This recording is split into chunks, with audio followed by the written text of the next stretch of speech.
welcome back to my spiritual therapy. It's Miss Mocha, your spiritual therapist, and I'm just bringing you the remaining chapters. Well, we're about halfway through Numbers, and so this will be chapter 13. And again, this is the story behind the children of Israel while they prepared for the promised land. So I've been studying out of Numbers, and we're going to continue. But yes, I just want to say me and the kids are well, we're good. We were able to check into a room after 3 days of being out here up in the car.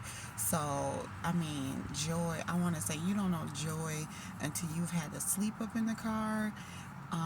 And then was able to check up into like a room. So I feel joy right now because I was able to shower. I just got up out the shower. I'm like, let me go ahead and do this quick video because I did my studying early. So I want to do the video while it's fresh on my mind. So earlier today I did the studying, but I wanted to do the video while it was fresh on my mind. I wanted to continue with this story behind the children of Israel because it's real important to me because I believe, it's my story. God woke me up and told me that I was one of the children of Israel. So what was going on in the Bible with them is playing out in my life and others who are the children of Israel today. So we need to learn what it is that they were going through and how God was dealing with them, blessing them, disciplining them, all of that. So it's important to me, so I'm going to keep on going. But yes, I just want to say, give it up to God. Even though I don't come on here every single day with, a testimony, I'm still getting blessed. I'm still getting unexpected blessings. Just when I think I don't know what I'm going to do for that day, God comes through for me, makes a way.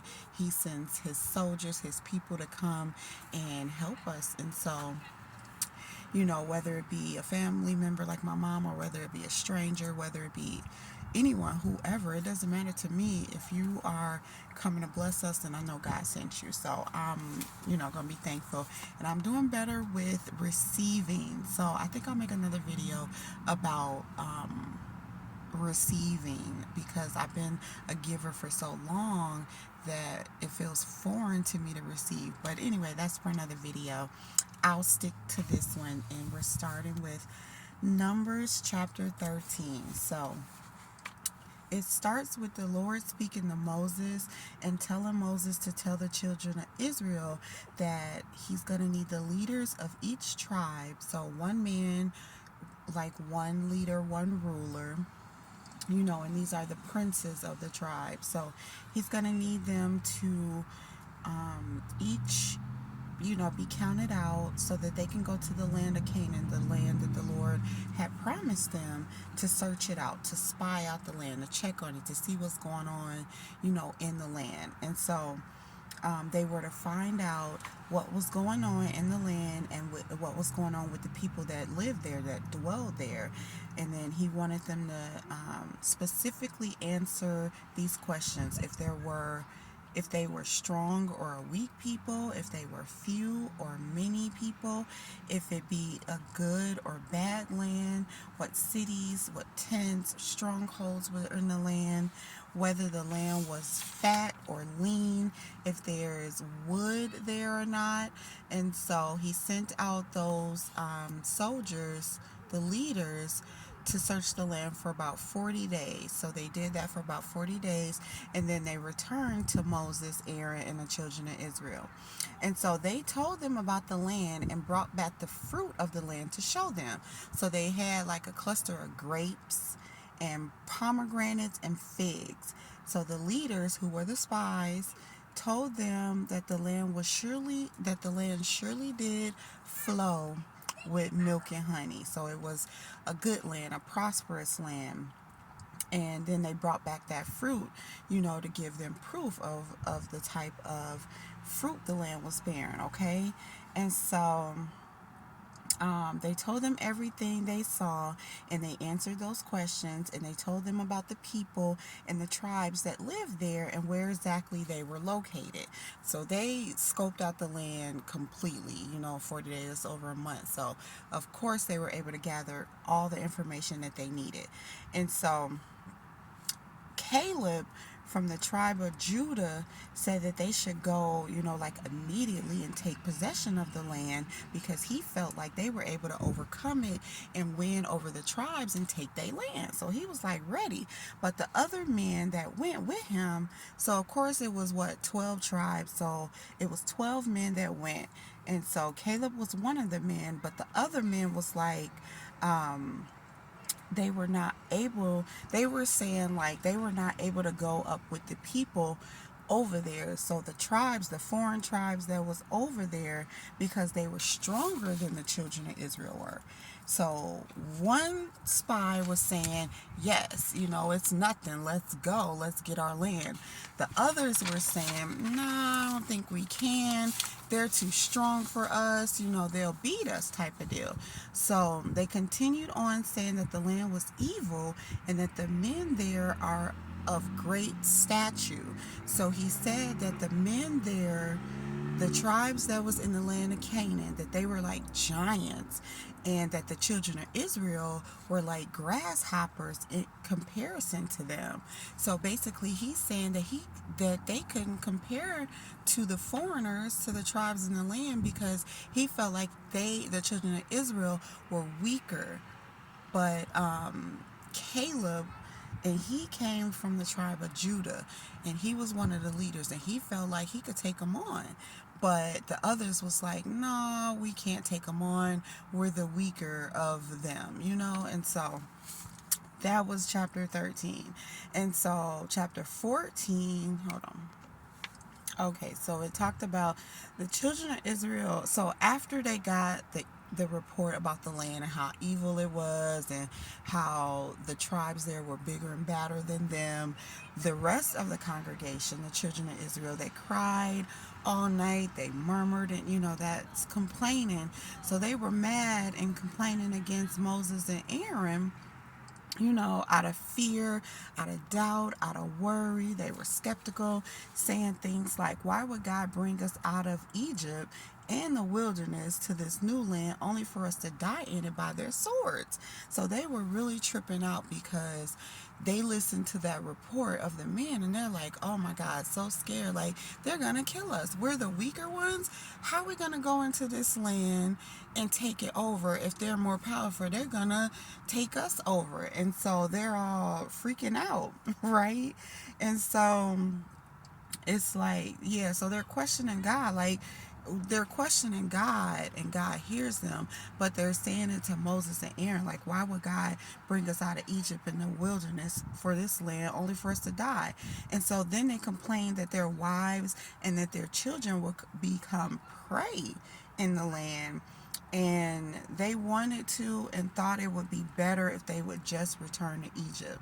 So they then started making a captain among themselves so that they can return to Egypt. Like, they were so serious about getting them a leader to lead them away from God, Moses, Aaron, and the new land to go back into the slavery. Okay, so this was the minds of the children of Israel.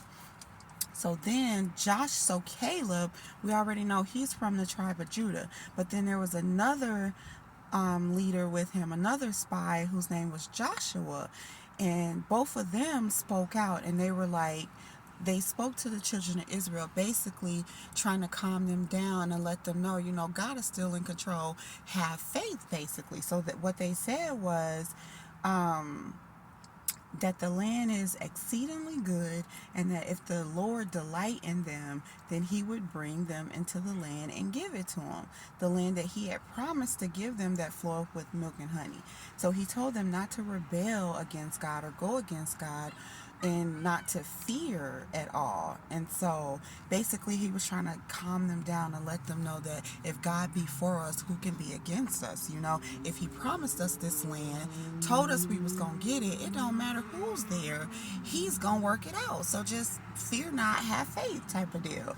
And so they were still fearful, scared, out of their mind, and they thought like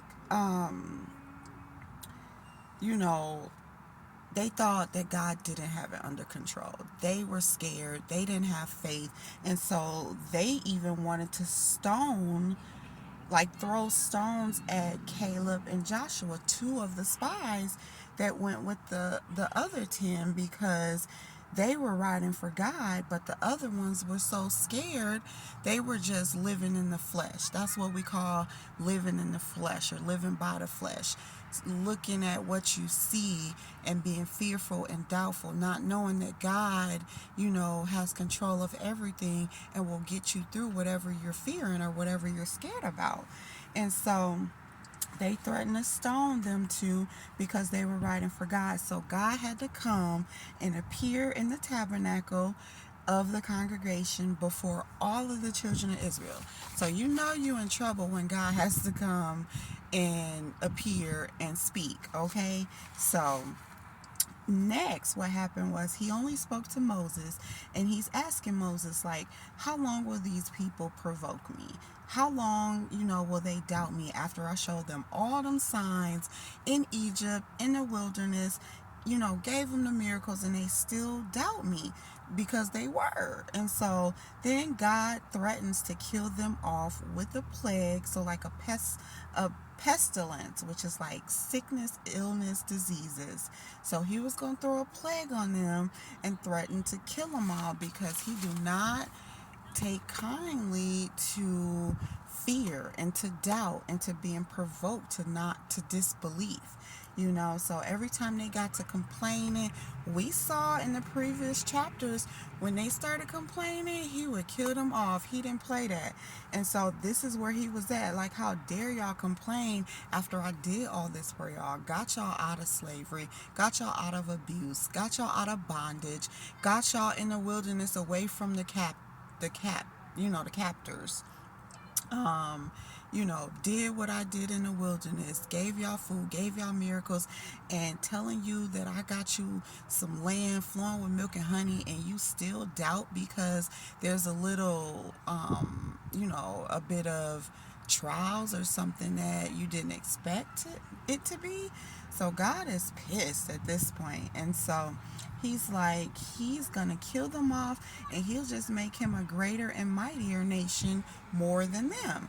And so, of course, Moses pleaded for them, saying that the Egyptians shall hear of it, what he's done, and that they would tell the people, that's already living in the land of Canaan.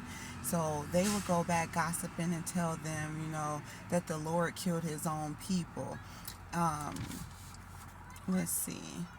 And so basically, what Moses was saying is, you said that um, this is your people, and they have heard that the Lord are among these people, and that the Lord shows his face to these people, and that the cloud stands over the people, and that the Lord goes before them by day in a pillar of a cloud and in a pillar of a fire by night to guide them. So um, the nations have heard about this famous, or the fame that the Lord does.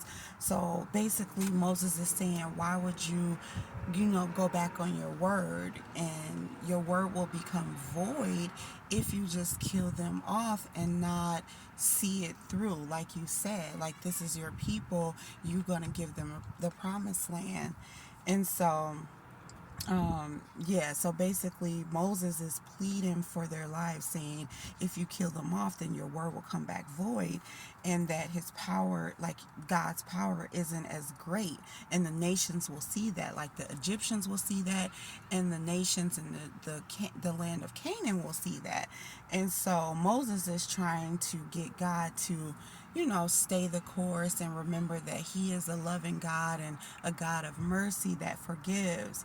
And so what Moses is also saying is telling God, let the power of him be great according to the word that he has spoken. So to stay true to his word.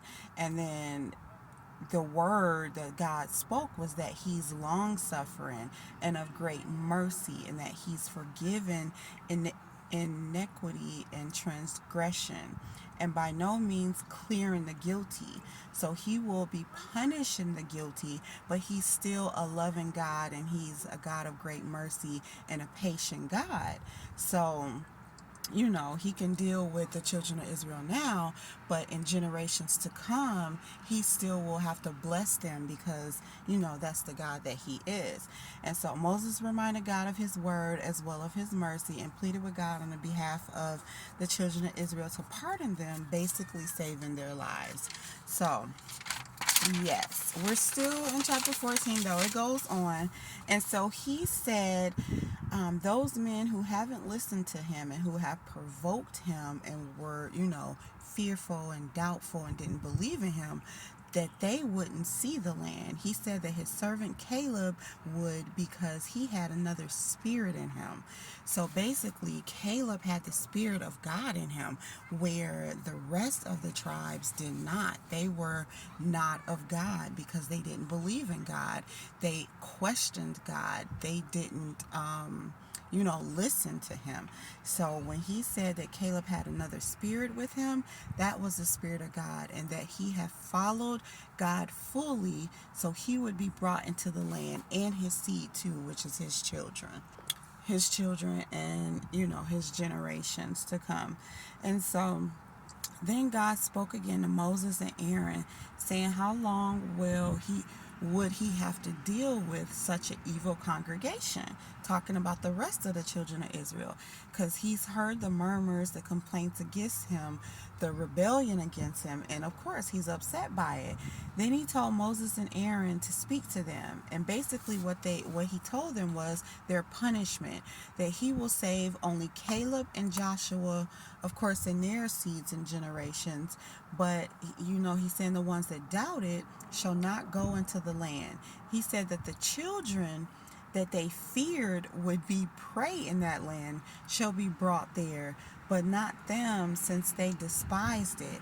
He said that they will die in the wilderness as punishment for being an evil congregation, since they gathered together to go against God. So he definitely will throw that punishment out, and most of his punishments ends in just killing them off. And so then he said the men who went to spy on the land and returned with the slander of the land, and made all the congregation go against God, the ones that brought back that evil report about the land that God gave them, those men, so what, it was about 10 of them, they died by a plague before the Lord.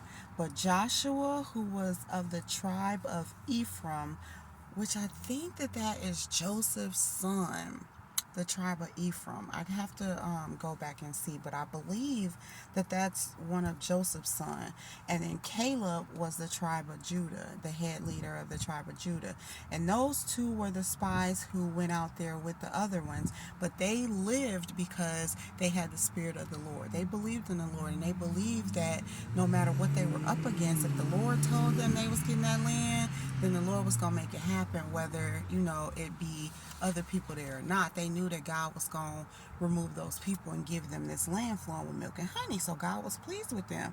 So Moses spoke all this to the children of Israel, and they mourned like they do. And then to end chapter 14, the children of Israel still tried to go to the promised land even though they sinned. And they were telling Moses, like, nope, we're going to go anyway. So Moses tried to stop them, telling them that the Lord wasn't with them anymore, and that whatever they would do without the Lord wouldn't prosper. And so if they went, they wouldn't prosper. They would not have the Lord covering them, and they would be killed by their enemies, which was the tribes or the foreigners that was there in that land. The I can't pronounce it. The Amalekites and Canaanites. He told them that they would fall by their swords because they were already turned away from God, and God wasn't going to be with them. But they didn't listen. They went anyway, and without Moses and the Lord covering them, and they were killed by the enemy. So that's how chapter 14 ended. So I thought that those were real good lessons to learn, basically, because God do not like the complaining, the disbelief, the not listening to him. Back in that time, he was killing people off. So if this is, you now or us now define him in that way, he is so not pleased with people who fear, people who doubt, people who don't listen to him, provoke him to anger.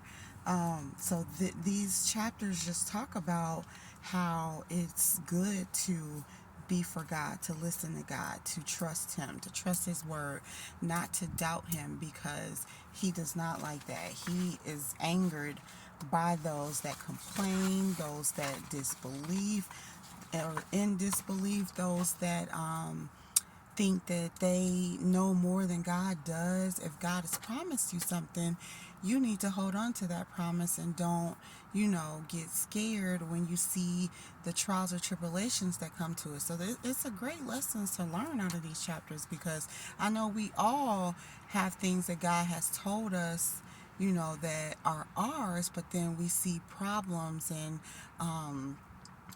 trials that come and try to complicate things, and we get scared, we have doubt, we fear, we think that we're not able to get the blessing God told us.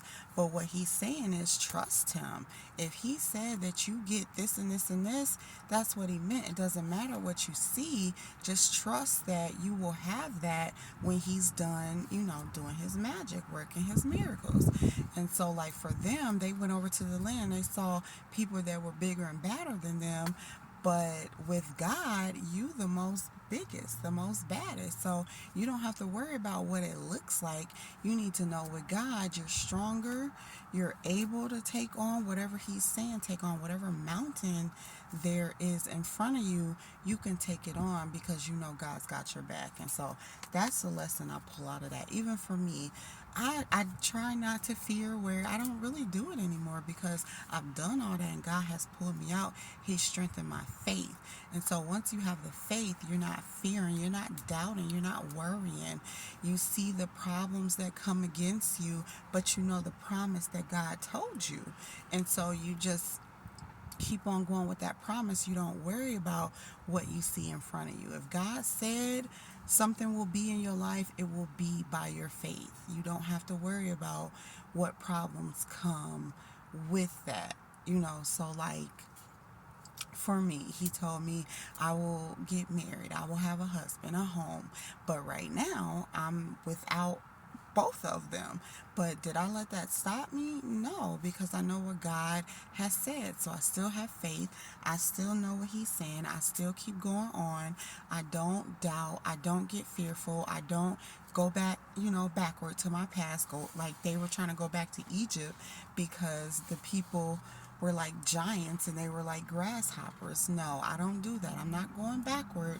I'm going to continue going forward because I know the plan that he has for my life. So if he says it, he means it, and he's going to, see it through. You just got to have your faith and trust in him and believe in him and let him do his thing. Otherwise, he's going to be upset that you don't trust him, that you don't believe in him.